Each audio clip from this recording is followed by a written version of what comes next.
Previous 2-3 classes से हम लोग एड्स लगाना सीख रहे थे। सबसे पहले हमने देखा कि सिंपल ऐड कैसे लगता है, और वो देखा था कि वो बहुत ही सिंपलेस्ट था, वो कोई भी लगा सकता है। इवन अगर आपने डिजिटल मार्केटिंग नहीं भी सीखी है तो कोई एक आधा छोटा मोटा क्लिप देखा होगा तो आप बूस्ट करके उस तरह भी एड्स लगा सकते हो। उसके बाद हमने कॉम्प्लेक्स ऐड को देखा, एडवांस ऐड को देखा, जिसमें हम डिटेल टारगेटिंग करते हैं ऐड मैनेजर को यूज़ करते हुए। 2 लेसन में हमने वो सब कुछ सीखा। और as a professional, as a social media expert, आप जब एड्स लगाते हो तो आप मोस्टली एड्स हमेशा अच्छे रिजल्ट्स के लिए एड मैनेजर से लगा रहे होते हो। यानी अगर आपको ज़्यादा अच्छे रिजल्ट्स चाहिए, आपको कम रेट्स पर आउटपुट चाहिए, तो हम ऐड मैनेजर से ऐड लगाते हैं, क्योंकि वहाँ पर टारगेटिंग बूस्ट ऐड की निस्बत एक्स्ट्रा ऑर्डिनरी ज़्यादा अच्छी हो सकती है। ठीक है, अब हम जो ऐड को टारगेटिंग कर रहे थे वो कैसे कर रहे थे, हम ऑडियंस सिलेक्ट कैसे करते थे, डेमोग्राफिक्स चूज़ करते थे, उसमें जेंडर चूज़ करते थे, उसमें एज चूज़ करते हैं, उसमें लोगों की इंटरेस्ट चूज़ करते हैं, उसमें लोगों के बिहेवियर चूज़ करते हैं, यही थे ना सारे। तो इस तरह हम ऑडियंस सिलेक्ट कर रहे थे। और फिर मैंने ये कहा था कि भाई अगर हमें डिफरेंट ऑडियंस को टारगेट करना है तो हम एक से ज़्यादा डेमोग्राफिक्स चूज़ करें, यानी एक से ज़्यादा ऑडियंस डिफाइन करें। ऐड बनाते हुए ऑडियंस किस सेगमेंट में डिफाइन होती है, एड सेट लेवल पर होती है। वो डिटेल से हमने इसको देखा है, सबको मेरा ख्याल है कि पता है, जुबानी समझ आ रही है। ठीक है, एड्स बनाने के क्या तरीकाकार थे वो भी आपको बताया कि कोई ऐसा तरीकाकार नहीं है कि बिल्ट इन कोई तरीकाकार है कि भाई जब भी कोई क्लाइंट आएगा मैं उसी तरह उसका ऐड बनाना शुरू हो जाऊंगा, हर बंदे को मैं सोशल मीडिया ही भी, इसको हमने बहुत अच्छे तरीके से देखा। इसको आपने याद रखना है कि भाई ये नहीं है कि कोई बंदा आया सोशल मीडिया मार्केटिंग करवानी है तो क्योंकि उसने कह दिया सोशल मीडिया मार्केटिंग तो आप उसकी सोशल मीडिया मार्केटिंग ही कर रहे हैं। आपने उसकी प्रोडक्ट को देखना है, उसके प्रोडक्ट के एनालिसिस करने हैं, उसकी बेसिस पर आपने उसे सजेशंस देनी है कि भाई आपके लिए अच्छा प्लेटफॉर्म कौन सा है। सिर्फ सोशल मीडिया अच्छा है कि गूगल पर भी जाओ, कि सिर्फ गूगल पर जाओ, कि दोनों पर जाओ, ये काम हमारा है, ये काम हम लोगों ने करना है। उसके लिए ये सारी रिसर्च हमने देखनी है कि उसकी प्रोडक्ट कौन से प्लेटफॉर्म की है, इंस्टाग्राम की है, फेसबुक की है, गूगल की है, लिंक्डइन की है। अब हम क्या बात करने लगे आखिर में, फेसबुक में आखिर में हम ये बात करने लगे हैं कि हमने जो ऑडियंस टारगेट कर रहे थे, अभी तो हम क्या कर रहे थे, अभी हम फेसबुक पे जेंडर देख लेते थे, एज देख रहे हैं, इंटरेस्ट देख रहे हैं, बिहेवियर देख रहे हैं। अब हम कह रहे हैं हम फेसबुक पर रीमार्केटिंग करना चाहते हैं।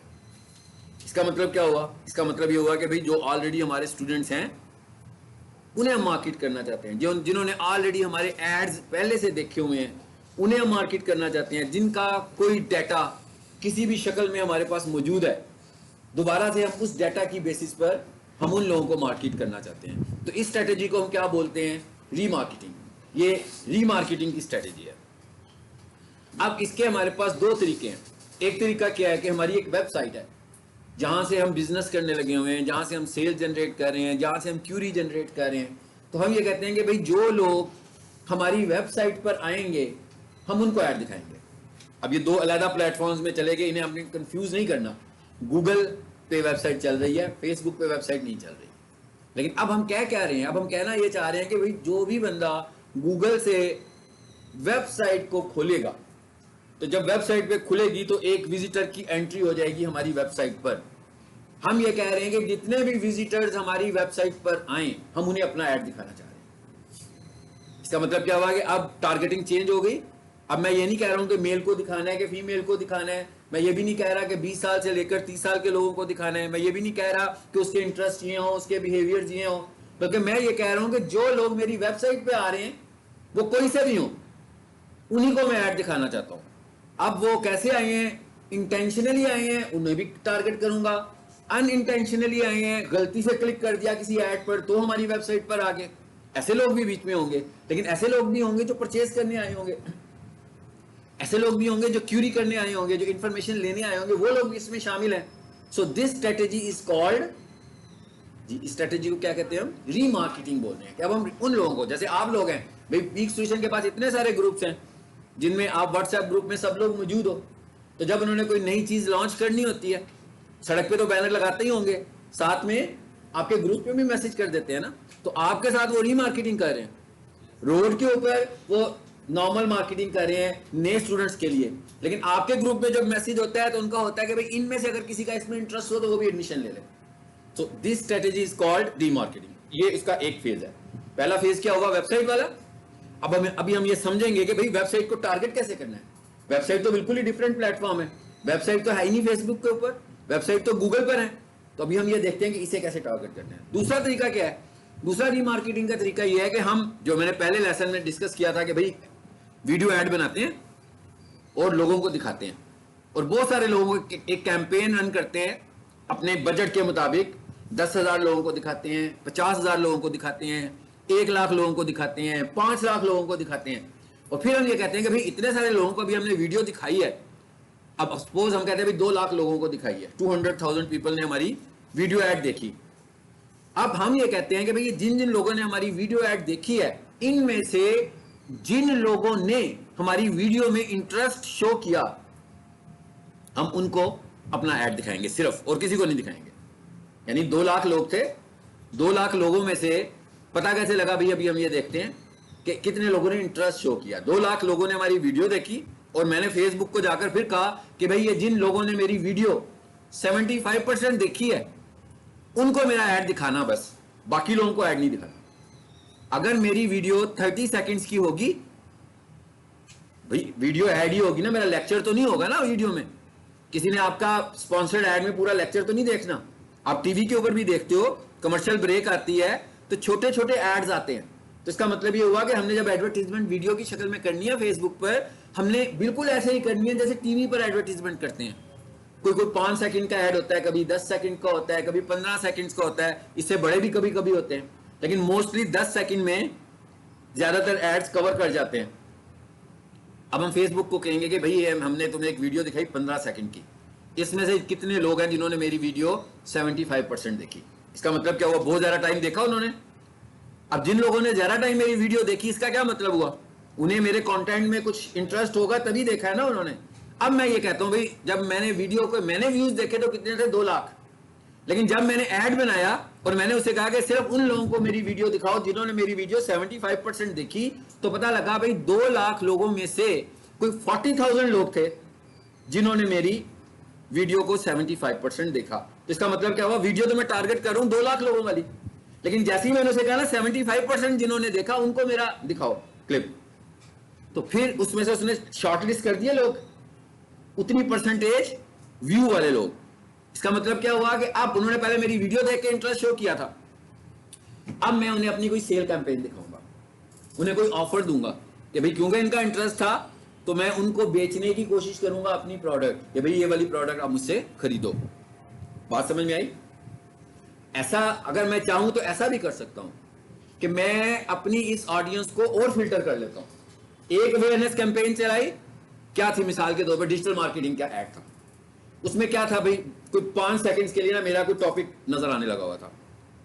फिर हमने क्या किया, अगली जो कैंपेन चलाई, अगली कैंपेन में हमने साथ ये मैसेज भी दिया कि भाई ये यूआरएल है, अगर किसी ने इस लेक्चर को डाउनलोड करना हो तो इस टॉपिक का पहला लेक्चर फ्री है, तो आप इस जगह से डाउनलोड भी कर सकते हो। अब और इंटरेस्ट क्रिएट किया उनका, अभी उन्होंने एडमिशन तो नहीं लिया ना, अभी मैं सिर्फ उनका इंटरेस्ट क्रिएट कर रहा हूं। अब मैंने उससे पहली वीडियो की टारगेटिंग नहीं की, मैंने किसको किया टारगेट, अब दूसरी दफा दूसरी वीडियो को टारगेट किया। इसका मतलब क्या हुआ, और ज्यादा फिल्टर हो गए। मैं कहा लोगों की फिल्ट्रेशन और अच्छी हो गई ना। पहले मैंने निकाले 75% लोग, फिर मैंने उनके लिए एक और वीडियो बनाई जिसमें मैंने देखा कि भाई एग्जैक्टली वो लोग निकालता हूं जो डिजिटल मार्केटिंग बाकी करना चाहते हैं। तो उनके लिए जब मैंने वीडियो बनाई तो उधर मैंने उन्हें कोई चीज डाउनलोड करके भी दी कि भाई अपने कंप्यूटर में डाउनलोड कर लो, फ्री में मेरा घर में बैठ के लेक्चर सुन लो। तो अब अगली दफा जब मैंने ऐड चलाया तो मैंने वो वीडियो से ऐड चलाया जिसमें मैंने उन्हें एक फ्री डाउनलोड वाला लेक्चर भी दिया, तो ये थोड़ी सी ज्यादा अच्छी फिल्टर हो गया। अब उन लोगों को मेरा ऐड नजर आएगा, तो इसका मतलब क्या हुआ, कन्वर्जन के चांसेस हैं, बजाय इसके कि मैं ब्रॉड ऑडियंस रख के ऐड लगाता और भाई बाद में पता लगता है वो लोग भी क्लिक करने लगे हुए जिनका कोई इसमें इंटरेस्ट ही नहीं है। अब आपको कोई बंदा ये तो नहीं पूछेगा कि भाई ये क्या है। हाँ, आपको मैं बताऊं, हम कुछ ऐड लगाए ना, तो अगर ब्रॉड ऑडियंस से लगाए तो क्या मैसेज आता है, कभी कभी लोगों के कॉल, व्हाट्सएप पे भी मैसेज आ रहे होते हैं कि भाई ये क्या है, ये एग्जैक्टली यही वर्ड्स होते हैं, भाई ये क्या है। ठीक है, इसका मतलब क्या हुआ, अब ये भाई ये क्या है का क्या मतलब हुआ, भाई समझ में आ गया होगा ना कि क्या मतलब है इसका। क्या मतलब है कि उसको कुछ नहीं पता, उसने क्लिक कर दिया है, इसका मतलब क्या हुआ, हमारे पैसे जाया गए ना। हमने पैसे तो अपने जाया कर दिए ना, उसको पता ही नहीं है। हम तो चाहते हैं उसे क्लिक आए जो सेल कर लेना चाहता है हमसे, परचेज करना चाहता है। ये तो गलत जगह पे क्लिक हो गया। इस तरह के मैसेजेस का हम क्या करेंगे? ये तो नुकसान ही पहुंचाएंगे ना, एंड पे पैसे भी लगे होंगे, रिजल्ट भी कोई नहीं आएगा। तो ये टारगेट करने के हमने रीमार्केट करने के दो तरीके देखे वेबसाइट को। अब मिसाल के तौर पर किसी बंदे की वेबसाइट है ई कॉमर्स की, क्या करता है वो चीजें बेचता है अपनी वेबसाइट से, तो कैसे पता लगेगा कि भाई उसकी जो वेबसाइट पर जो लोग आ रहे हैं हम किन लोगों को टारगेट करें? हम कहते हैं हम उन लोगों को टारगेट करते हैं जो ऐड टू कार्ट में चले जाते हैं। दराज में आपने शॉपिंग की है अक्सर, है ना? जब आप शॉपिंग करते हैं, जब आप शॉपिंग करनी होती है तो फाइनल स्टेप क्या करते हो? आप परचेज ही करते हो ना, तो ऐड टू कार्ट में ही जाते हो ना आखिरी स्टेप में। तो मैं कहता हूं कि भाई उन लोगों को मेरा ऐड दिखाओ जो लोग मेरी वेबसाइट पे आए और उनका आखिरी पेज कौन सा था? Add to cart. इसका मतलब क्या हुआ? जिनका भी ऐड टू कार्ट का पेज होगा आखिरी, एक ऐड टू कार्ट होता है और एक उसके बाद वाला पेज होता है, उसको हम बोलते हैं परचेज, कि भाई वाकई उन्होंने परचेज भी कर ली। अब मैंने क्या कहा? उन लोगों को ऐड दिखाओ। लेकिन अब हमें माइंड ये भी रखना है कि अगर मेरा ऐड पाकिस्तान में चल रहा है कि यूएसए में चल रहा है, क्योंकि पाकिस्तान में मिसाल के तौर पर मेरा माउस आज खराब हो गया, मैंने क्या किया? दराज पे ऑर्डर दे दिया परचेज करने के लिए, माउस मेरे घर में आ गया। अब अगली दफा अगर कल फिर मुझे वो माउस का ऐड दिखाएंगे, मतलब इस पॉइंट से तो यही निकल रहा है ना कि मुझे फिर माउस का ऐड ही नजर आएगा। आपको क्या लगता है कि पाकिस्तान में इतनी फ्रीक्वेंटली परचेज तो नहीं होती? नहीं होती ना, पाकिस्तान में तो कम होती है ना। ये हमें देखना पड़ेगा कि हम किस प्रोडक्ट के लिए काम कर रहे हैं। अगर आपके पास बहुत सारी प्रोडक्ट्स हैं, कभी कोई चीज की ऐड आ रही है, कभी कोई चीज की ऐड आ रही है, लेकिन अगर आपका एक दो प्रोडक्ट्स ही हैं तो वहां पर तो रीमार्केटिंग का कोई फायदा नहीं होगा। भाई जिस बंदे ने एक दफा लैपटॉप ले लिया, बस ले लिया वंस, ऐसा तो नहीं है कि हर 10 दिनों के बाद दुनिया लैपटॉप खरीद रहा है। ऐसा भी नहीं है कि हर 10 दिनों के बाद कीबोर्ड भी खरीदा है, माउस भी खरीदा है, ये काफी देर बाद उसका आना है। ये फिर हम लोगों ने डिसाइड करना है कि इसके लिए रीमार्केटिंग स्ट्रेटेजी इस्तेमाल करनी है कि फेसबुक की स्टैंडर्ड स्ट्रेटेजी इस्तेमाल करनी है जिसमें ऐड ग्रुप्स थे। अब देखिए मैं ऐड ग्रुप की बात तो नहीं कर रहा हूं, अब तो मैं सीधी सीधी एक ही बात कर रहा हूं कि जो लोग मेरी वेबसाइट पर आए या जिन्होंने मेरी वीडियो देखी, बस। कोई नहीं बताऊंगा मैं एज कितनी होनी चाहिए, ये भी नहीं बताऊंगा जेंडर क्या होना चाहिए, ये भी नहीं बताऊंगा इंटरेस्ट क्या होने चाहिए। मैं सीधा ये बताऊंगा कि मेरी वीडियो को इन 2 लाख लोगों ने देखा, इनमें से जिन्होंने 75% मेरी वीडियो वॉच की उन्हें मेरा ऐड दिखाओ, वो कोई भी हो। समझ में आया? What is remarketing strategy? This one is called remarketing strategy. अब रीमार्केटिंग में हमारे पास 2 चीजें आ गई। नंबर 1 एक वेबसाइट, इसके लिए हमें क्या करना है? अब मैंने एक नई टर्म इस्तेमाल की है, फेसबुक पिक्सल। इसका क्या मतलब? ये एक इधर क्लास हो रही है, नीचे जो ऑफिस है वहां पे एक स्क्रीन लगी हुई है ना, और इस क्लास की रिकॉर्डिंग उन्हें नजर आ रही है ना? क्यों नजर आ रही है? कैसे आ रही है भाई? जादू है कोई? इसकी वजह से नजर आ रही है। कैमरे लगे हुए हैं, हम ये पिक्सल लगा देंगे अपनी वेबसाइट के ऊपर, ठीक है? हम क्या करेंगे? पिक्सल लगाएंगे अपनी वेबसाइट के ऊपर कि भाई जो लोग भी अब मेरी वेबसाइट पर आ रहे हैं उसका सारा डाटा कलेक्ट करके ले आओ किसके पास? फेसबुक के पास। अब क्या हुआ भाई? जनवरी 1 से लेकर जनवरी 30 तक मेरी वेबसाइट पर कौन कौन लोग आया, कहां कहां से आया, इसको छोड़ के भाई उसने वेबसाइट खोल लिया बस। मैंने कहा भाई उन सब लोगों का डाटा मुझे दिखाओ। फॉर एग्जांपल उसने मुझे कहा भाई 1 जनवरी से लेकर 30 जनवरी तक आपकी फेसबुक के ऊपर, सॉरी वेबसाइट के ऊपर 2000 लोग आए थे। ऐसा भी हो सकता है कि 2000 लोग ऐड टू कार्ट में ना गए हो, या 2000 ने तो परचेज नहीं की होगी ना। फिर मैं उससे आगे से क्या कहता हूं? मैं कहता हूं भाई यूं करो, मुझे बताओ कि इस डेट्स में कितने लोग मेरे पास आए और उनमें से कितने लोग थे जिन लोगों ने परचेज तक पहुंचे, या जो लोग ऐड टू कार्ट तक पहुंचे। फिर उसने कहा भाई ये 2000 लोग आपकी वेबसाइट पर आए थे, ये 15 लोगों ने परचेज किया। इसका मतलब क्या हुआ? परचेज करने वाले तो वही लोग हैं ना, बाकी लोग तो नहीं है, बाकी तो वहां से आए और चले गए।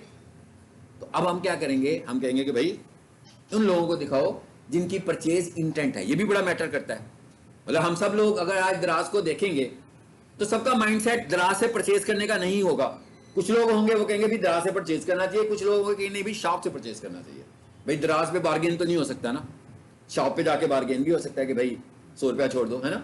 दराज को तो नहीं कहेंगे कि भाई 100 रुपया छोड़ते हो तो मैं ऑर्डर देता हूँ, ऐसे तो नहीं हो सकता, उससे तो कुछ नहीं कह सकते। इसका मतलब क्या हुआ कि दराज पे वो बंदे होंगे जिनकी डायरेक्ट सेल की इंटेंशन है, जिनकी कंप्रोमाइज वाली ऑप्शन है, वो दुकान ढूंढेंगे और शॉप पर जाकर कहेंगे कि भाई मुझे सस्ता दे दो। तो इसका मतलब क्या हुआ कि हर बंदा दराज पर भी इसलिए नहीं जा रहा है कि वो परचेज करने जा रहा है। हाँ हो सकता है कोई इसलिए जा रहा हो कि मुझे रेट का तो पता लग जाए, फिर मैं शॉप पे जाकर उसी तरह कंप्रोमाइज करवा लूंगा कि भाई दराज के ऊपर तो ये प्रोडक्ट 1300 रुपए की मिल रही है, तो आप मुझे 700 रुपए की दो ना। ठीक है, क्लियर हुआ पॉइंट? ये सब चीजें मैं आपको रिसर्च बेस्ड बता रहा हूं कि ऐसे काम करना है हमें, ये माइंड से बनानी है। मार्केटिंग ये नहीं है कि भाई आए फेसबुक यूज किया, एड मैनेजर में गए, धड़ धड़ धड़ एड बना, पब्लिश हो गया, तो एक दो एड चलवाने के बाद जो क्लाइंट आपका होगा वो आपकी छुट्टी करा देगा। वो कहेगा भाई ये तो कुछ भी नहीं हो रहा है, ऐड ही लग रहे हैं मेरे, तो सिर्फ पैसे ही लगते जा रहे हैं, मुझे क्लाइंट नहीं मिल रहे।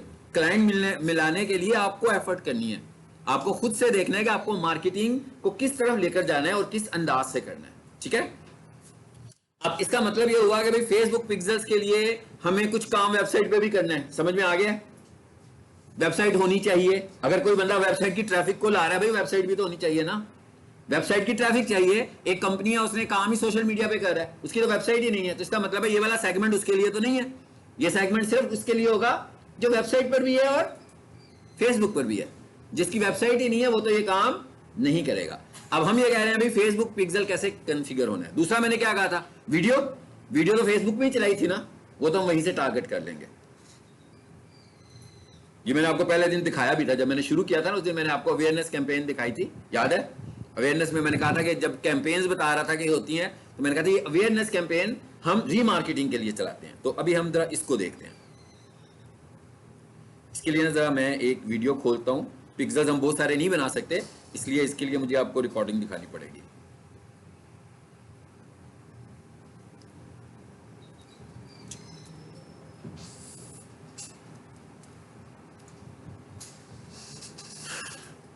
अब बात वेबसाइट की आ गई है। सबसे पहले इस छोटी सी वीडियो को देखते हैं, फिर हम आगे बात करेंगे। रिकॉर्डिंग ऑफ कर लेते हैं ताकि मेरी रिकॉर्डिंग की आपको आवाज आएगी। ये देखिए हम कहां पर आए हैं, सबको पता है मैं कहां पर हूं इस वक्त। एड मैनेजर में हूं, एड मैनेजर में है ना। एड मैनेजर के अंदर हमारे पास यहां पर मेन्यू बार आ रही होती है, आती है। वहां पर लिखा होता है ऑल टूल्स, भैया जाके घर जाके देख लीजिएगा। हाँ, ऑल टूल्स में जाएंगे तो वहां पर लिखा हुआ आएगा इवेंट मैनेजर। अब जैसे इवेंट मैनेजर पे आओगे तो ये प्लस का निशान नजर आ रहा है, आपने इस पे क्लिक करना है। इवेंट मैनेजर अभी दूसरी वीडियो दिखाऊंगा, उसमें प्रोसेस होगा मैं जिसमें इधर डायरेक्ट आया हूँ। ठीक है, इधर मैंने इसे खोला हुआ है। तो आपने किस पे क्लिक करना है जी? प्लस पे। जरा देखते जाइएगा वीडियोस को, ये प्लस का निशान नजर आ रहा है।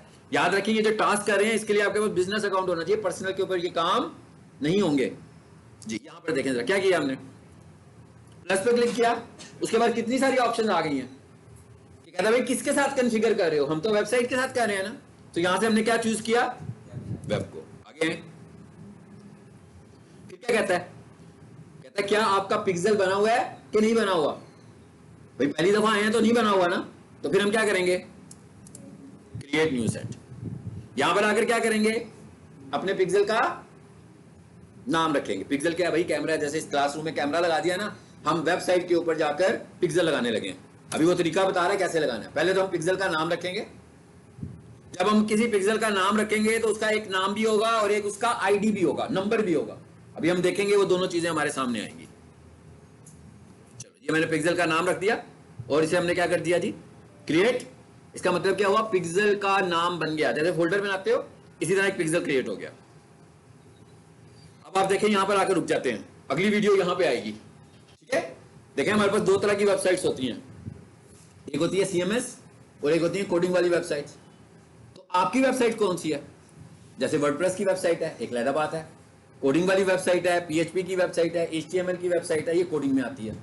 तो ये वाली कौन सी वेबसाइट की लिस्ट है, ये सब सीएमएस है, जिसके अंदर वर्डप्रेस भी आ जाएगा, शॉपिफाई भी आ जाएगा, भाई अला बला जितने भी सीएमएस है सब आ जाएंगे। ठीक है, और दूसरे नंबर पर क्या आ रहा है, कनेक्ट मैनुअली। इसका क्या मतलब हुआ, इसका मतलब हुआ कि भाई उस वेबसाइट की बात हो रही है जो सी कोडिंग वाली वेबसाइट है, ये जो कोडिंग वाली वेबसाइट है। ठीक है, तो दोनों तरह की वेबसाइट उसने कवर कर ली फेसबुक ने।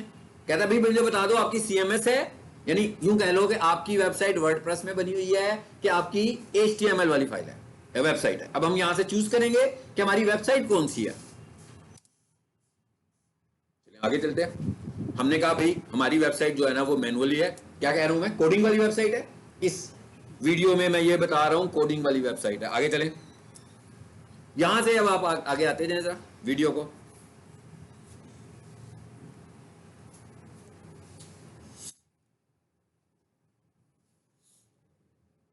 चेक कर लिया मैंने मेटा पिक्सल ओनली कोडिंग के लिए।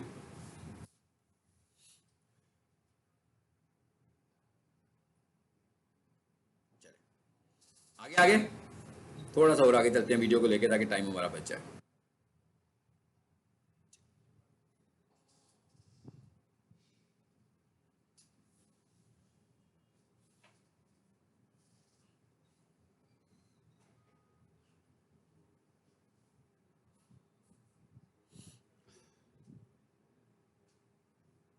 जी आगे क्या मैसेज आया? Install code manually. जिन लोगों ने एसईओ वाला मॉड्यूल पढ़ा है इस क्लास में, उन्हें कुछ थोड़ा सा बेहतर समझ में आ रहा होगा, क्योंकि अभी जिन लोगों ने एसईओ वाला मॉड्यूल पढ़ना है तो उन्हें वेबसाइट के कॉन्सेप्ट उस वक्त ज़्यादा क्लियर होंगे ना, क्योंकि उन्होंने अब तक वेबसाइट के मतलब कोई खास बात नहीं की। एनीवेज हम कोशिश करते हैं कि इसको समझ लें, ताकि जब आप दूसरा भी पढ़ोगे तो आपको और बेहतर समझ में इसकी आ जाएगी। ये क्या लिखा हुआ है जी? Install code manually. हमने इसी को चूज किया। देखिएगा ये अब फेसबुक हमें क्या प्रोवाइड करता है। देखिए फेसबुक ने हमें क्या दिया? एक वेबसाइट का कोड दे दिया उसने आपको। यही कह रहे हैं ना?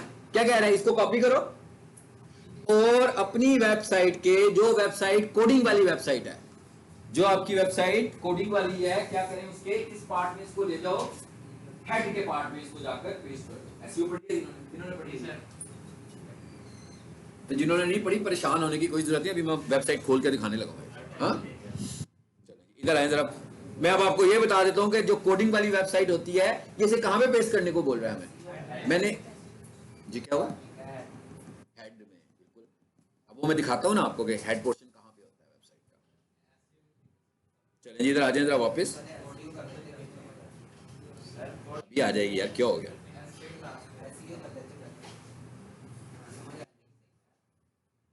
आप 10 मिनट के लिए बैठ जाएं, जब मैं पढ़ा लूंगा फिर वापस आ जाना, ठीक है? फिर जब एसईओ करोगे उसको कर लेना। क्या अच्छा आइडिया है?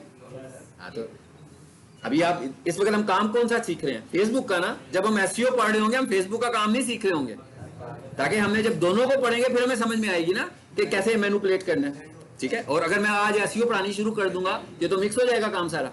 मिक्स तो नहीं करना ना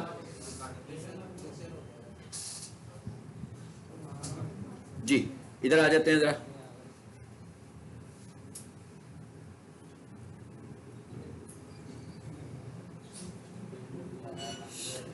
ये एक वेबसाइट है जो मैंने डाउनलोड करके रखी हुई है ऑफलाइन अपने पास, पब्लिक HTML। इसे खोलें जरा। जो भी कोडिंग वाली वेबसाइट होती है, उसकी जो होम पेज होता है, भाई ये तो पता है ना, हर वेबसाइट का एक होम पेज होता है जब खोलते हैं, जिसको आप लैंडिंग पेज बोलते हैं या होम पेज बोलते हैं। तो जो आपकी होम पेज की फाइल होती है, उसका नाम जो होता है वो इंडेक्स होता है। नजर आ गई आपको इंडेक्स की फाइल? जो कोडिंग वाली वेबसाइट होती है, उसमें आपका जो होम पेज होता है, उसका नाम क्या होता है जी? इंडेक्स। मैंने इस पर राइट क्लिक करता हूं। मैंने इसको वेबसाइट को नहीं खोलना, मैं तो कॉन्फ़िगरेशन की बात कर रहा हूं ना, सेटिंग की बात कर रहा हूं। मैंने इस पर राइट क्लिक किया और इसको नोटपैड के साथ हम खोलते हैं। इसका क्या फायदा होगा भाई? कोड नजर आ जाएगा हमें सारा, और हम उसके चेंज भी कर सकते हैं। इसे खोलें जरा। आगे जैसे हम वेबसाइट पर आए हैं, तो वेबसाइट के स्टार्ट पर ही हमें हेड नजर आ गया। उसने हमें कोड दिया है। हमने क्या करना है? इस हिस्से में उस कोड को कॉपी करना है और यहां लाकर हमें क्या कर देना? उसको पेस्ट कर देना, बस। और उसके बाद इसको सेव करना है। जब हम अपनी वेबसाइट को अपलोड करेंगे, तो हमारी वेबसाइट के साथ फेसबुक का पिक्सल कॉन्फ़िगर हो चुका होगा, यानी कैमरे लग चुके हैं। अब जब आपकी वेबसाइट चलेगी, एग्जीक्यूट होगी, तो वो मॉनिटर भी हो रही होगी किसके थ्रू? फेसबुक के थ्रू। अच्छा, फेसबुक कौन सा डाटा उठा के लाएगा, ये भी समझना है हमें। मतलब 30 लोग तो आ गए ना आपकी वेबसाइट पे, सपोज कर लें 1000 लोग आ गए, 50 लोग आ गए, वेबसाइट पर आ रहे हैं। अब फेसबुक को क्या पता लगेगा? भाई फेसबुक ने एडवर्टीजमेंट गूगल पे तो नहीं करनी, ये भी समझें। फेसबुक ने एडवर्टीजमेंट कहां पे करनी है? फेसबुक एड्स पे करनी है। तो इसका मतलब क्या हुआ? वो उनके आईपी एड्रेस को कलेक्ट करके लाएगा पहले, उसके बाद फेसबुक को दे देगा। और फेसबुक के पास आपका डाटा है ना, आपके फेसबुक अकाउंट का डाटा है उसके पास, सबका है।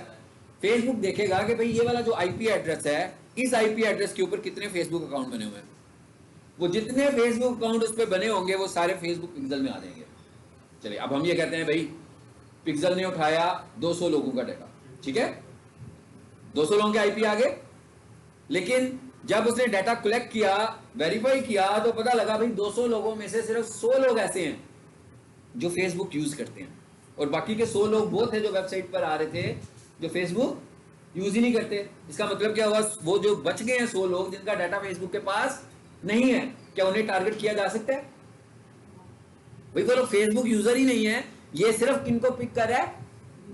सिर्फ फेसबुक यूजर्स को उसने पिक किया, सब लोगों को उसने पिक नहीं किया। तो इसमें जो प्रॉब्लम है वो ये वाली एक प्रॉब्लम है, ये ज़हन में रखना है। इसने मार्केटिंग वेबसाइट के ऊपर जाके नहीं करनी है, इसने मार्केटिंग स्टिल कहां पे करनी है? फेसबुक पे करनी है। वेबसाइट पे हमने क्यों पिक्सल लगाया कि लोगों का डाटा कलेक्ट करो। इसने डाटा कलेक्ट किया, 1000 लोग थे, पता लगा भाई 900 लोग जो है वो फेसबुक यूज करते हैं। इसका मतलब क्या हुआ, 900 को ऐड दिख जाएगा। इसने डाटा कलेक्ट किया 10,000 लोगों का, पता लगा भाई 8,000 लोग जो है वो फेसबुक यूज करते हैं। तो इसका मतलब क्या हुआ, 2,000 लोगों को तक तो वो नहीं पहुंच सका ना, वेबसाइट के उन 2,000 लोगों तक नहीं पहुंचा। क्यों नहीं पहुंचा? क्योंकि वो लोग तो फेसबुक यूजर है ही नहीं है, वो प्रेफर ही नहीं कर रहे फेसबुक यूज करने को। और ये ज़हन में रखेंगे ना, कोई समझे कि फेसबुक यूजर हैं, बहुत सारे लोग हैं जो फेसबुक यूजर्स नहीं है। ये हम पहले भी डिस्कस कर चुके हैं कि बहुत सारे लोग हैं जो फेसबुक यूज नहीं करते, वो दूसरे प्लेटफॉर्म्स को यूज करते हैं, वो लिंक्डइन को यूज करते हैं, वो गूगल को यूज करते हैं, वो फिर नहीं, जो फेसबुक को यूज करता है वो इंस्टा का तो नहीं कंपैरिजन कर सकते ना। फेसबुक और इंस्टा तो एक जैसे ही है, उसमें 1-2 साल की एज का फर्क होगा, इससे ज्यादा डिफरेंस नहीं है। लेकिन जो मैच्योर लोग हैं, जो एग्जेक्टिव टाइप के लोग हैं, वो ज्यादातर फेसबुक और मेटा पे बैठ के अपना टाइम वेस्ट नहीं करते भाई, वो ऑफिस टाइमिंग में आकर अपना लिंक्डइन चेक करते हैं बस। हाँ, या वो उन्होंने जो कुछ भी देखना होता है वो गूगल पर ही देखते हैं। चलो जी, एक तरीका समझ में आ गया कि मैनुअल पिक्सल कॉन्फ़िगरेशन हम किस तरीके से करते हैं। ठीक है बेटा, कोई मजाइया क्लास चल रही है?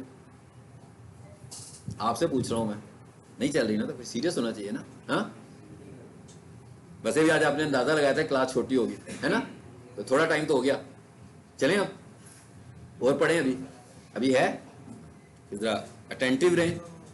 अगर आप लोग सीरियस नहीं होंगे तो मैं सीरियस हो जाऊंगा, ठीक है, और मैं जब सीरियस होता हूँ तो ऐसे हो जाता हूँ, मैं पढ़ाना छोड़ देता हूँ और आपसे बातें शुरू कर देता हूँ। तो इसलिए सीरियस होना पड़ेगा पढ़ाई के लिए, मेरी क्लास में कम से कम।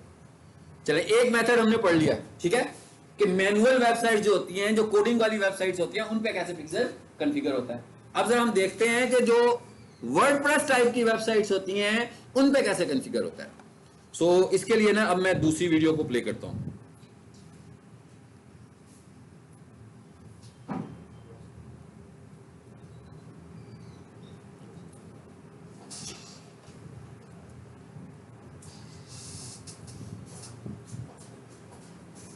जी, काफी लंबी वीडियो है, इसमें से हम सिर्फ कंसर्न चीजों को देखेंगे। मैं आपसे ये वीडियो भी शेयर करूंगा, आप इस वीडियो को भी देखिएगा, और जो आज की वीडियो होगी जो मैं इस पे बना रहा हूं आप उसको भी देखेंगे, ठीक है।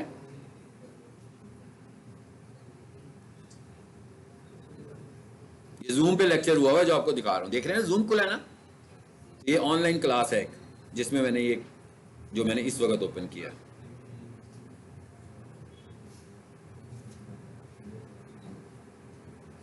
अच्छा जी, इसको थोड़ा सा हम आगे ले जाते हैं। ये देखिए क्या खुल गया इंटरफेस। कौन सा इंटरफेस खुला? ये वर्डप्रेस का। अभी मैं आपको बताऊंगा कि वैसे वर्डप्रेस की अगर किसी की वेबसाइट हमारे पास आती है तो हम उसे कैसे खोलते हैं। जब एसईओ पढ़ेंगे तो और ज़्यादा पता लग जाएगा, लेकिन आपको अभी कुछ चीज़ों का पता होना चाहिए। देखें, बहुत सारी चीज़ें जो हैं वो क्रॉस प्लेटफॉर्म चीज़ें हैं, तो जो क्रॉस प्लेटफॉर्म चीज़ें हैं उनको हमें उसी कॉन्टेक्स्ट में भी पढ़ना है उस वक्त। ऐसे नहीं हो सकता कि हम एक वक्त में एक एक चीज़ पढ़ रहे हो, ठीक है। अगर हम एक वक्त में एक एक चीज़ पढ़ रहे होंगे तो हमें कभी भी समझ में नहीं आएगा।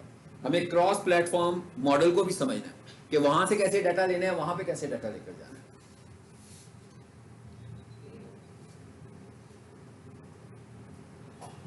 अच्छा, ये मेरे पास आ गया जी वर्डप्रेस का इंटरफेस, ठीक है। अब यहां पे क्या करते हैं, पहले ये समझ लें। एक वेबसाइट होती है कोडिंग वाली और एक वेबसाइट होती है वर्डप्रेस। कोडिंग वाली वेबसाइट जो होती है उसमें हम क्या करते हैं, कोड लिखते हैं, कोडिंग करके वेबसाइट बनती है पूरी। भाई हर वेबसाइट का पीछे कोड होता है, लेकिन जो वर्डप्रेस की वेबसाइट्स होती है वो एप्लीकेशन की तरह होती है, और उसके अंदर बनी बनाई चीजों के मॉडल बने होते हैं, उन्हीं को हम यूज कर रहे हैं। ऐसे ही है जैसे आप पावर पॉइंट यूज करते हो। भाई पावर पॉइंट खोला, सबसे पहले क्या टेम्पलेट चूज की, डिजाइन, उसके बाद टेक्स्ट बॉक्सेस, कितनी सारी चीजें उसमें बनी बनाई पड़ी है। Just drag and drop use करते हैं ना उसमें, और पूरी पावर पॉइंट की आप प्रेजेंटेशन बना लेते हो। अक्सर आप लोग कॉलेज में अपनी प्रेजेंटेशन उसी में बनाकर दे रहे होते हो। तो वो एक पैकेज है, उसके अंदर क्या काम हो सकता है, सिर्फ उतना ही हो सकता है जितना पावर पॉइंट ने आपको दे दिया।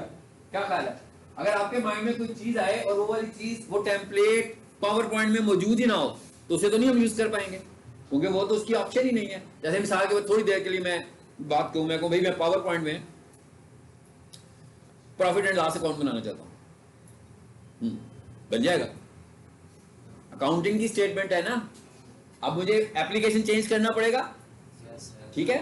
इसी तरह मैंने कहा भाई मैं एक्सेल का एक्सपर्ट हूं, एक्सेल यूज करने लगा हूं, उधर मैंने कहा भाई मैंने ना एक क्लाइंट के लिए प्रेजेंटेशन बनानी है, तो क्या एक्सेल में प्रेजेंटेशन बना लूंगा। मतलब क्या पता लगा हमें, इसका मतलब तो ये हुआ कि भाई जितने भी पैकेज होते हैं वो स्पेसिफिक होते हैं अपने पैकेज के साथ, मतलब उनका जो पर्पज है उसके साथ ही वो स्पेसिफिक होते हैं, उससे आगे उनमें काम नहीं किया जा सकता।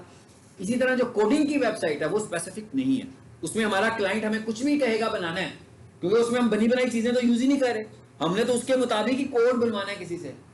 तो ये एक कंपैरिजन हुआ सीएमएस वर्सेस कोडिंग का। तो इतने छोटे से कंपैरिजन से अगर आपने नतीजा निकालना हो कि भाई बेहतर कौन सा है, तो क्या नतीजा निकालेंगे, कोडिंग बेहतर है, ठीक है ना। अभी हमने कुछ नहीं पढ़ा, लेकिन हमें ये समझ में आ गया कोडिंग बेहतर है, क्योंकि उसमें कंट्रोल ज्यादा है हमारा। अच्छा, अब हम आ जाते हैं वर्डप्रेस के ऊपर। वर्डप्रेस पे हम कैसे काम करते हैं जरा ये समझ लें। वर्डप्रेस पे आपको जो काम भी करना है ना वो प्लगइन्स की शक्ल में करना है। भाई मेरा मोबाइल है, मोबाइल के अंदर व्हाट्सएप इंस्टॉल हुआ है, मोबाइल के अंदर लिंक्डइन इंस्टॉल हुआ है, मोबाइल के अंदर ट्विटर इंस्टॉल हुआ है, अल्लाह भला कितने एप्लीकेशन हैं अलग-अलग इंस्टॉल कर रहे हो ना। ऐसा तो नहीं है कि मोबाइल लिया तो कोई एक विंडो खोलें तो सारी चीजें ऑटोमेटिक उसमें पड़ी हुई हो, खुद से ही आप खुद कर रहे हो। लेटर ऑन आपको किसी और चीज की जरूरत पड़ी, आपको किसी वीडियो एडिटिंग की जरूरत पड़ी, तो आपने अपनी मर्जी का एक ऐप इंस्टॉल किया। फिर हर ऐप के अपडेट्स आते हैं कि नहीं आते हैं, आते हैं ना। व्हाट्सएप के अपडेट आते हैं कि नहीं आते हैं। अगर फॉर एग्जांपल हम ये सोचें कि भाई मैंने पिछले साल मोबाइल लिया था और उसमें पिछले साल मैंने व्हाट्सएप इंस्टॉल किया और 1 साल 12 महीने तक मैंने आज तक अपने व्हाट्सएप को अपडेट नहीं किया, तो क्या होगा, हैंग हुआ होगा, रिस्पॉन्स नहीं सही कर रहा होगा, ऐसे ही होगा ना। बिल्कुल सीएमएस को समझ लें, सीएमएस का मॉडल वेबसाइट का यही वाला है कि सीएमएस की जो वेबसाइट है इट कंसिस्ट ऑफ प्लगइन्स।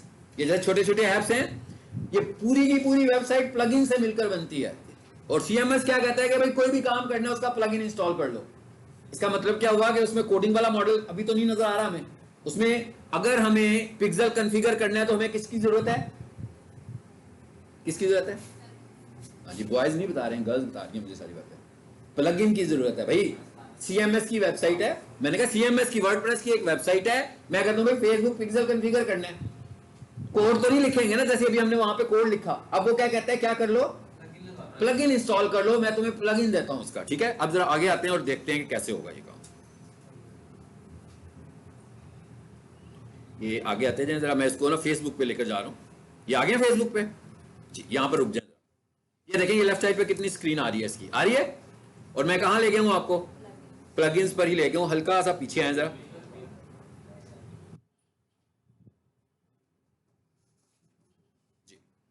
यहां पर सबसे पहले देखें एक आपको ऐप नजर आ रहा है जिसपे लिखा हुआ है पिक्सल कैट। पिक्सल कैट का मतलब है पिक्सल कैटलॉग। ये एक प्लगइन है जो हमने इंस्टॉल किया हुआ है।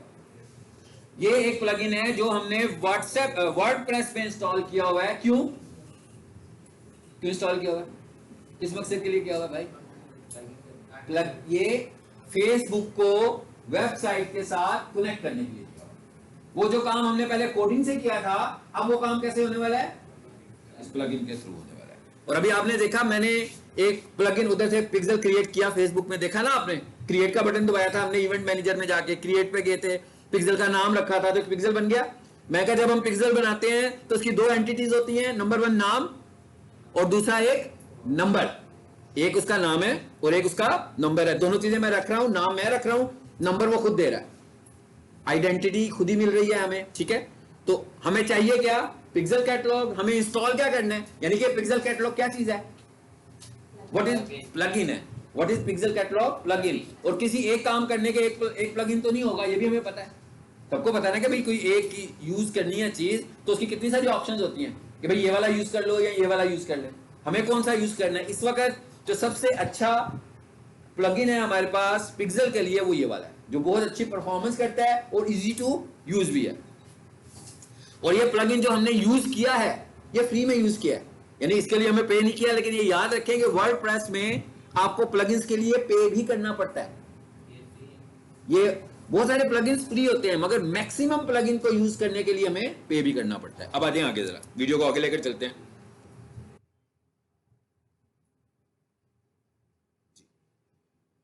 यहां से अब हम जाने लगे हैं, अब हम ये देखने लगे हैं भाई ये इंस्टॉल कैसे हुआ है। हाँ, इसको इंस्टॉल करने का क्या तरीका था। तो देखिएगा मैं किस जगह पर जा रहा हूं, ये हम किस इंटरफेस को दिखा रहा हूं मैं आपको ये कौन सा इंटरफेस नजर आ रहा है भाई। वर्डप्रेस में आए हुए हम, फेसबुक से निकलकर वर्डप्रेस में आए हैं क्योंकि हमने जो काम करना है कहां पर आ गए हैं। आप देखें आगे प्लगइन पर, फिर क्या लिखा हुआ है, ऐड न्यू प्लगइन। ये वीडियो आपको भेजूंगा, घर में सुकून से बैठ के इसको बार बार देखेंगे तो आपको सब समझ में आएगा जी। यहां से हमने ऐड न्यू प्लगइन किया तो देखिए कहां पर आ गए, प्लगइन की विंडो में आ गए जहां से हम प्लगइन्स को इंस्टॉल कर सकते हैं जी। और आगे हैं, क्या लिखा हुआ है, सर्च प्लगइन। तो क्या करेंगे हम, यहां पे आकर प्लगइन को सर्च करेंगे जी। इस जगह पर आकर हम प्लगइन टाइप कर देंगे सर्च प्लगइन में।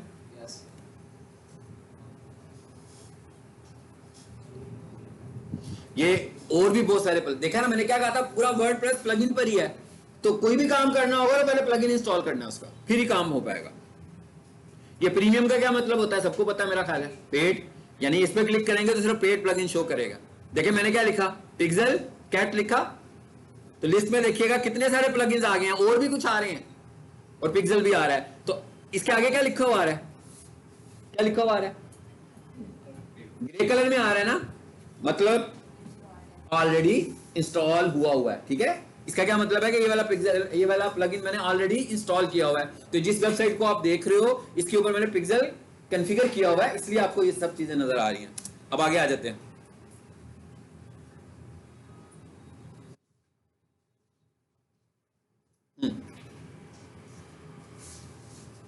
तो मैंने क्या, कौन सा इंस्टॉल करें, यानी अगर आप वर्डप्रेस की वेबसाइट हो, आपने पिक्सल कॉन्फ़िगर करना हो, तो सबसे अच्छा जो इस वक्त प्लगइन है आज की तारीख में, that is pixel cat, pixel catalogue. इसको आपने इंस्टॉल करना है।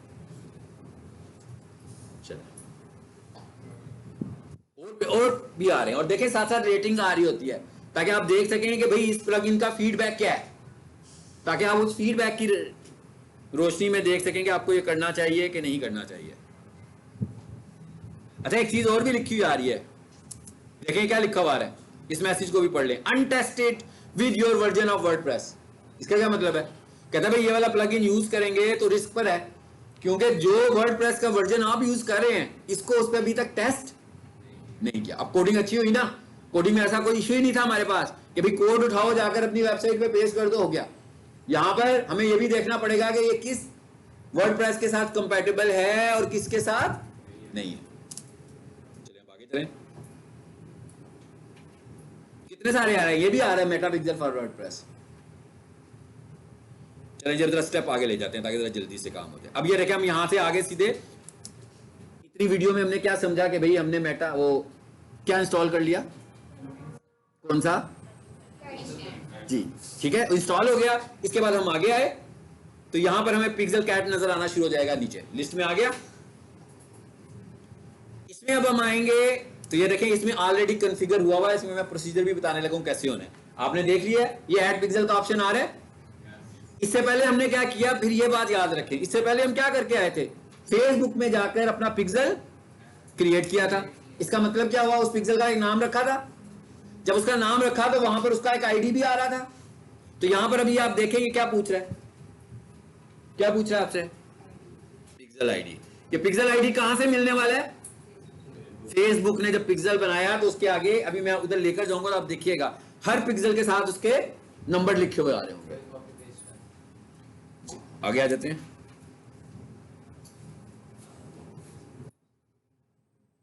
अच्छा, अब आगे हम क्या करने वाले हैं, अब स्क्रीन देखें जरा, मैंने तो कॉन्फ़िगर किया हुआ ना, मैं दोबारा बताने लगा हूं आपको।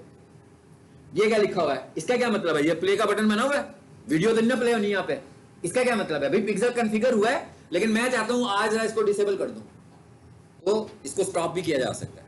जब तक ये प्ले पर है इसका मतलब क्या कि पिक्सल चल रहा है, स्टॉप कर दिया तो इसका मतलब क्या, पिक्सल काम नहीं करेगा, मौजूद है मैंने कहा भाई अब इस महीने 10 दिनों के लिए मुझे पिक्सल की एक्टिविटीज नहीं चाहिए, तो मैं स्टॉप भी कर सकता हूँ, डिलीट नहीं करना, रिमूव नहीं करना, सिर्फ पॉज कर दें उसको यहां से। चलिए अब आगे आते थे, ये डिलीट का बटन आ रहा है। अगर आप डिलीट करना चाहते हो इस पिक्सल को तो ये डिलीट का बटन भी हमारे पास मौजूद है। अब आगे हैं, ऐसे जब आपने ऐड पिक्सल पे क्लिक करना है, आपने देखा ना मैंने कहां पे क्लिक किया, कहां पे क्लिक किया, ऐड पिक्सल पे क्लिक किया। क्या लिखा हुआ है जी, टाइप ऑफ पिक्सल, कौन सा पिक्सल है आपका, फेसबुक के लिए है ना, तो हमने यहां से फेसबुक को चूज किया। फिर नीचे क्या पूछ रहा है, पिक्सल आईडी, ये तो हमने यहीं से चूज करना है, लेकिन जो पिक्सल आईडी यूज करेंगे हम वो कहां से मिलेगी, वो फेसबुक से मुझे आईडी मिली, वो मैंने यहां लाकर टाइप कर दी या पेस्ट कर दी। ठीक है, आगे चलें।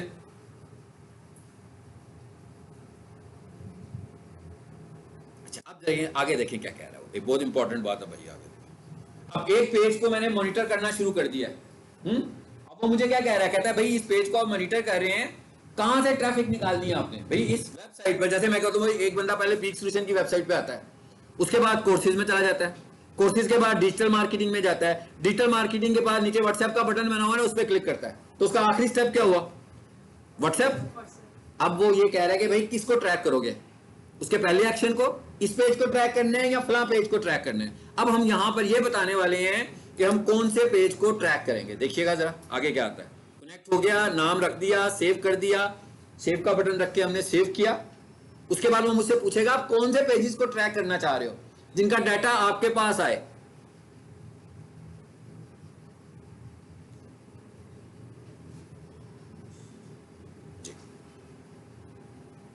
ये लिखा है नीचे, क्या लिखा हुआ है, इवेंट्स। आप देख रहे हैं हमने कौन सा इवेंट ट्रैक किया है, ये ई कॉमर्स टाइप की वेबसाइट है, ठीक है, वॉचेस वाली। तो अब यहां पर आया, क्या कहता है, कहता है ट्रिगर। ट्रिगर का क्या मतलब हुआ कि ये कब उसको अपने रिकॉर्ड में ले आए, कब ट्रिगर हो। यहां पर क्या ऑप्शंस आ रही हैं देखें, पेज विजिट, क्लिक करें यहां पर, देखें कह रहा है कब आप इस पिक्सल को ट्रिगर करवाना चाहते हैं। ठीक है, मतलब ये पिक्सल अपना काम कब करे, जब कोई बंदा पेज पर आए, जब कोई बंदा माउस ओवर करे पेज के ऊपर। कितने सारे आ रहे हैं, माउस ओवर का क्या मतलब होता है कि आपने एक वेबसाइट खोली, उसके लिंक के ऊपर माउस रख दिया, so this event is called mouse over. URL बताना चाहते हैं कि भाई इस यूआरएल पे क्लिक करे तो फिर हो, तो यहां से हम इवेंट चूज कर रहे हैं।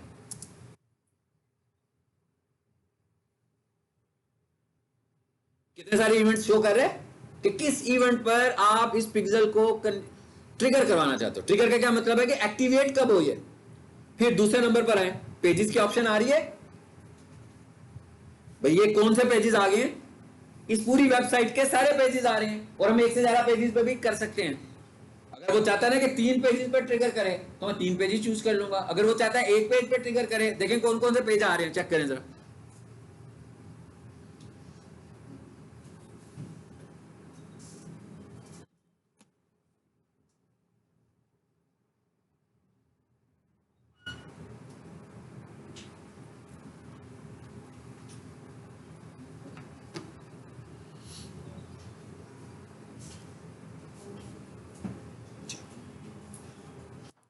क्या कहता है, लीड, वो देखें आखिर में क्या ऑप्शन आ रहा है, परचेज का ऑप्शन भी आ रहा है, यानी कि उस पेज के ऊपर सारे बटन दिखा रहा है कि भाई किस जगह पर जाए तो ये ट्रिगर करे। तो मैं ये कह रहा हूं कि जो जो लोग परचेज तक जाते हैं उन लोगों को मेरा ऐड दिखाना है तुमने, क्योंकि मुझे पता लग गया कि उनकी इंटेंशन ऑनलाइन परचेज की है। तो मैं उनको अगर ऐड दिखाऊंगा, जैसे मिसाल के तौर पर मैं कहूं भाई ऑफिस सेंटर में एक शॉप है, तो वो laptop, mobile, computer accessories sell करते हैं, तो मोबाइल एसेसरीज तो बहुत सारी है ना, तो मुझे फील हो जाता है कि भाई ये वाला बंदा जो है ना ये ऑनलाइन परचेज ही करता है, ये शॉप पे तो आता ही नहीं है। तो मैंने एक, जिसने मुझसे एक दफ़ा बाय कर लिया, तो मैं उसको फ्रीक्वेंटली अपने ऐड दिखाता रहूँगा, ताकि जो मेरे पास खास तौर पर नई चीज़ आए वो तो मैं उसे ज़रूर दिखाऊंगा। और मोबाइल में तो आपको पता है ना कितनी सारी टेक्नोलॉजी है, छोटी छोटी चीज़ें हैं, वायर्स हैं, आईफोन और कितनी सारी प्रोडक्ट्स हैं, तो वो हम दिखाते रहेंगे तो उससे हमारी सेल बढ़ने के चांसेस होंगे। चलो आगे चलते हैं, अब समझ में आ गया ये कैसे होना है। आखिर में हम क्या कर देंगे, सेव ऑल सेटिंग्स। अब आ जाते हैं इसको लेकर फेसबुक के ऊपर, अगले फेज में। ये हमने कॉन्फ़िगर कर दिया, it is complete, there is no option like coding. हाँ, अब जरा आगे हैं, अब मैं आपको एक और तरीका इसका बताने लगा हूं। ये हम कहां पे आ गए हैं, फेसबुक पे आ गए, एड मैनेजर, एड मैनेजर से मेन्यू, मेन्यू पे क्लिक किया तो इवेंट मैनेजर। आगे देखें क्या होता है,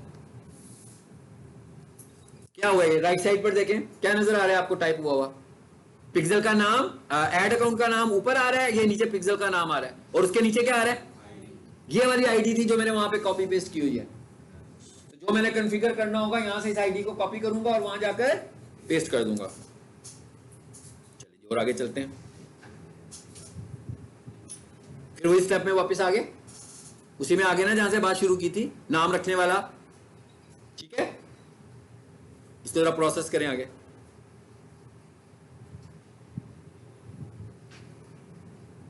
अब जरा आगे चलते हैं, अब एक और आपको मैं बात बताता हूं, वो क्या है, ये तो होगी हमारी इसकी कॉन्फ़िगरेशन। एक तरीका क्या था, वर्डप्रेस के बैक एंड पे भी तो कोडिंग है कि नहीं है, यही कहा है ना मैंने आपको कि कोडिंग वाली वेबसाइट तो बनी ही कोडिंग से हुई है। वर्डप्रेस का एप्लीकेशन का बैक एंड जो है वो भी पीएचपी का ही है, वो भी लैंग्वेज में ही बना हुआ है। तो इसका मतलब क्या हुआ कि अगर तो आप कोडिंग के एक्सपर्ट हो तो आप इस प्लगइन को ना इंस्टॉल करो, बल्कि आप वर्डप्रेस की कोडिंग में जाकर वही मेथड यूज करो जो कोडिंग वाला था। तो अब इस फेज में मैं क्या बताने लगा हूं आपको कि वर्डप्रेस के कोडिंग इंटरफेस में कैसे जाना है। आप देखें मैं किस लोकेशन पर आया हूं अभी जी, नाम के ऑप्शन का अपीयरेंस, ये लेफ्ट साइड पे नजर आ रहा है हमें, जब हम इसे ड्रैग करेंगे ये सारी ऑप्शन नजर आएंगी जो मैंने आपको दिखाई हैं। अपीयरेंस के अंदर आखिर में क्या लिखा हुआ आ रहा है, थीम फाइल एडिटर। सबको पता है ना वर्डप्रेस जो चल रहा होता है उसके बैक एंड पर एक थीम होता है, फ्रंट पे जो हमें नजर आ रहा होता है वो कैसा स्टाइलिश थीम हमने यूज करना है। ये ऑप्शन क्या है, थीम फाइल एडिटर। इसका क्या मतलब हुआ कि भाई वो जो थीम बना हुआ है ना, वो जिस कोडिंग में बना हुआ है मुझे वो दिखाओ। इसका मतलब क्या हुआ, हम कहां पे मूव कर रहे हैं, हम कोडिंग में। अब आगे देखें जी, अब मैंने यहां से थीम फाइल एडिटर पे क्लिक करना है, देखते जाए जरा क्या होता है। अब कोडिंग इंटरफेस में आ गए हम आगे। अच्छा, अब यहां राइट साइड पर आना है आपने, वो राइट पे विंडोज आ रहा है, वो मुख्तलिफ फाइलों को दिखाएगा। अब आपने कौन सी फाइल चूज करनी है ये बताने लगा। आपकी फाइल का नाम है हेडर, जिसमें चेंज होनी है। क्या नाम है जी, header.php। अभी देखिएगा मैं राइट टॉप पे क्लिक करता हूं, ये सारा कोड नजर आ रहा है ना आपको, लेकिन मुझे उस जगह पर जाना है जहां HTML कोड है। तो वो HTML कोड कहां पे मिलना है हमें, header.php के अंदर। ये देखिए मैंने रे चाइल्ड पे क्लिक किया,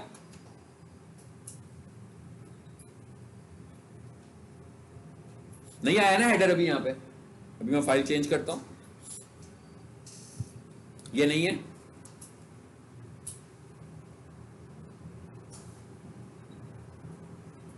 जी वो कह रहा है ये कौन सा थीम है जो आपका फ्रंट पर आ रहा है, उस थीम को हमने चूज किया, किस नाम से है जी, रे के नाम से है। और अब आप देखिएगा नीचे क्या ऑप्शंस आती हैं आपको, राइट पे देखना है आपने, पहले नजर आया हेडर पीएचपी, ये फाइल पड़ी हुई है header.php। अब हमने क्या करना है, इस फाइल को ओपन करना है, इस पे क्लिक करें।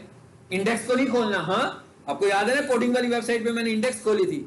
वर्डप्रेस के लिए अगर आप HTML में जाना चाह रहे हो तो किस फाइल को खोलोगे, header.php।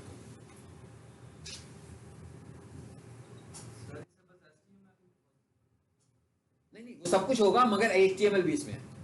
मैं कहा पूरे का पूरा थीम है PHP, ये सारी प्रोग्रामिंग है, मगर हमारा जो रिक्वायर्ड काम है वो यहां होगा। देखिए एक मिनट, ये जैसे इंडेक्स की जो फाइल है वो आपकी मेन वेबसाइट है, ऐसे ही है ना। यहां पर वर्डप्रेस में जो आपकी मेन होम पेज वाला पेज है वो कौन सा है, header.php। header.php में जो भी चीजें हेड में है, देखें आपका हेडर कहां होना चाहिए, हेड में होगा ना। हेडर कहां पे होगा, थोड़ी सी साइंस चेंज है ना, उसकी साइंस चेंज है। उसकी कौन सी फाइल थी, index.html। इसकी कौन सी फाइल है, header.php। क्योंकि जो HTML का कोड है, याद रखें SEO सिर्फ और सिर्फ जितनी भी हम सेटिंग्स कर रहे हैं, CSS is a type of formatting. CSS सिर्फ फॉर्मेटिंग है, आपकी वेबसाइट का जो डिजाइन है वो है। हम तो इस वक्त बात किसकी कर रहे हैं, डिजाइन की तो बात ही नहीं कर रहे, ठीक है ना, इसलिए हम यहाँ आ रहे हैं। अब आए आगे, देखें आगे हम हेड में सीधा नजर आगे होगा आपको, हेड में आए हम सीधे आगे। उसी तरह हेड नजर आ रहा है जैसे आपको HTML फाइल का हेड नजर आ रहा था, लेकिन इसमें कुछ चीजें आपको और भी नजर आ रही हैं, उनसे हमारा कोई कंसर्न नहीं है। आपने क्या किया हुआ, कोड कॉपी किया हुआ है, आपने हेड के अंदर आने, देखिएगा मैं क्लिक करता हूं, एंटर किया, खाली जगह में आ गए, यहां पर उसको सिंपल आपने इस जगह पर आकर उसको पेस्ट कर देना है और बाद में आपने इसको सेव कर लेना है। नीचे अपडेट का ऑप्शन आ रहा होगा, इसका मतलब क्या हुआ कि आपने कोड कोडिंग में लगा दिया। बगैर ये चीज देख रहे हैं कि हमने फाइल कौन सी खोली है, खोला क्या था, थीम। इसका मतलब ये होगा कि अगर काम करने के दौरान मुझसे कुछ गलत हो गया तो मेरी वेबसाइट का थीम खराब भी हो सकता है। क्या ख्याल है, इस पूरे थीम में से मैं कोई 2-4 लाइनें डिलीट कर दूं, एरर आएगा कि नहीं आएगा? इसलिए ये वाला काम करते हुए हमें बड़ी एहतियात की जरूरत है कि हमने सिर्फ उतना ही काम करना है जो हम जिस काम के लिए यहां पर आए हैं। खुद से कोई तजर्बा नहीं करना कि भाई ये क्या चीज लिखी हुई है, इसको जरा चेक करके देखते हैं। तो एक दफा वो आपका थीम गया तो आपकी वेबसाइट की विजिबिलिटी खत्म हो जाएगी। तो ये लोग वही काम करते हैं जो कोडिंग में एक्सपर्ट होते हैं। मेरा ख्याल है जो जिन्हें एसईओ पढ़ी हुई है उन्हें पता है कि कोडिंग बड़ी डिटेल से, उन्होंने 15-20 दिन कोडिंग ही पढ़ी थी उन्होंने। जो जिन्होंने अभी नहीं की उन्होंने भी पढ़नी है अभी कोडिंग, सो फिर वो इसमें कॉन्फिडेंट हो जाएंगे। ठीक है, सो ये तरीका था हमारे पास कॉन्फ़िगरेशन करने का। ठीक है, समझ में आ गया सबको?